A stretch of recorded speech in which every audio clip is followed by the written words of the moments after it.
Good morning, school. For today's reflection section, I've chosen to talk about the best-selling novelist of all time, Agatha Christie. Her fiction emulated her glamorous life as she wrote about the world she knew and was described by her grandson as a person who listened more than she talked, who saw more than she was seen.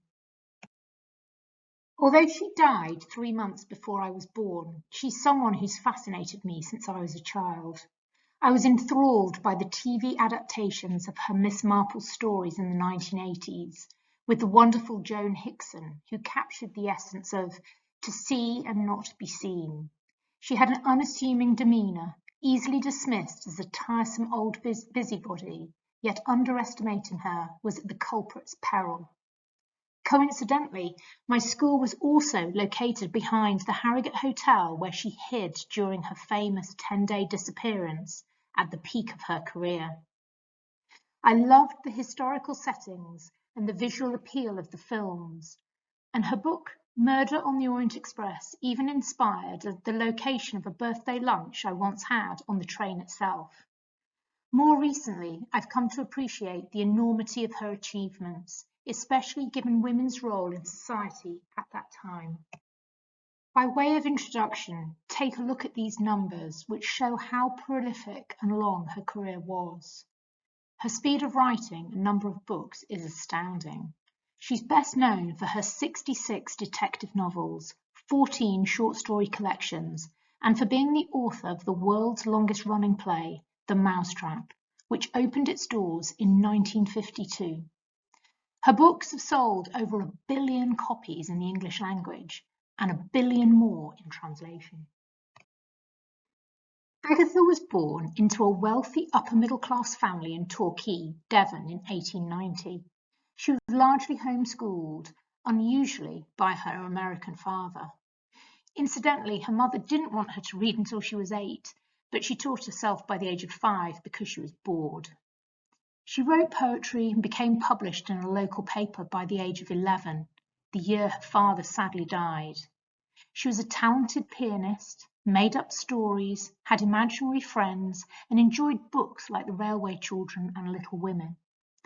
She was part of a very privileged group of upper middle class who travelled across the British Empire, both as a child and as an adult. These experiences directly influenced many of her stories, which were set in exotic locations. She started writing partly in response to a bet from her sister Madge that she couldn't write a good detective story.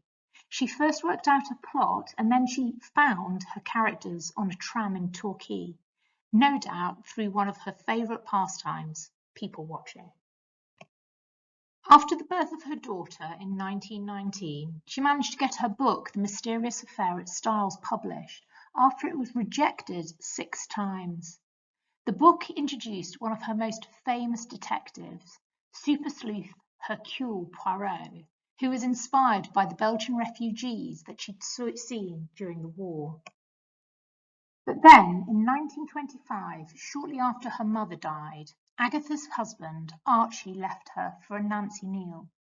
Not long after this revelation, Agatha's car was found abandoned several miles from her house, with her nowhere to be seen. This led to a nationwide search for her. It eventually transpired that she'd somehow travelled to King's Cross Station, where she took the train to Harrogate and checked into the Harrogate Spa Hotel, which is now called the Old Swan, under the name of Theresa Neal. It was 10 days until the hotel staff recognised her and alerted the police.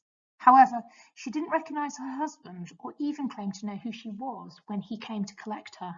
She was possibly concussed. However, she may have also had a nervous breakdown. The story led the public to believe she'd staged her own disappearance to frame her husband.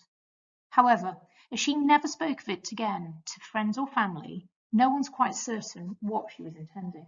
It was a couple of years later, in 1927, that Miss Marple made her first appearance in 6 short stories, before subsequently becoming the main protagonist in 12 full-length books. In 1928, after her divorce, Agatha pursued a lifelong dream of travelling on the Orient Express through the Middle East. There she visited archaeological sites, which were popular as a pastime for wealthy tourists at that time.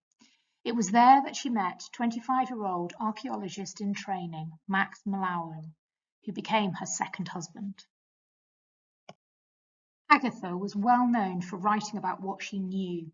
The impact of her time in the Middle East can be seen in books such as Murder on the Orient Express, Death on the Nile, and Murder in Mesopotamia. Agatha volunteered in pharmacies in both world wars, and this gave her detailed knowledge of poisons which she put to good use in her books.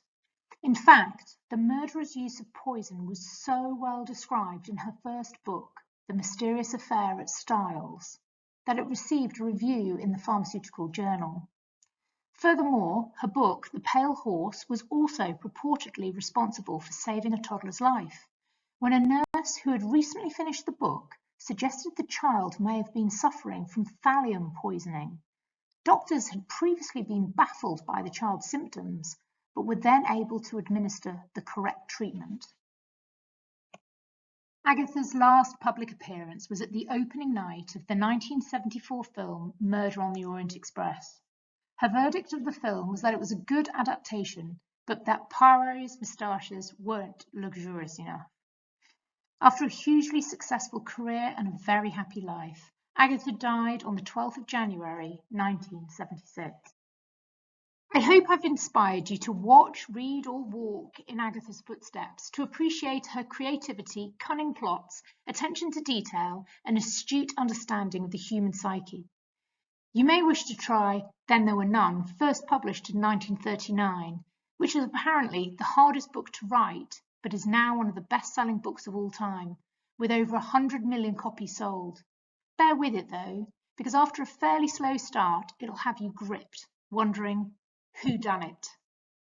And who knows, maybe one day you may even take the plunge and attempt to write a book of your own.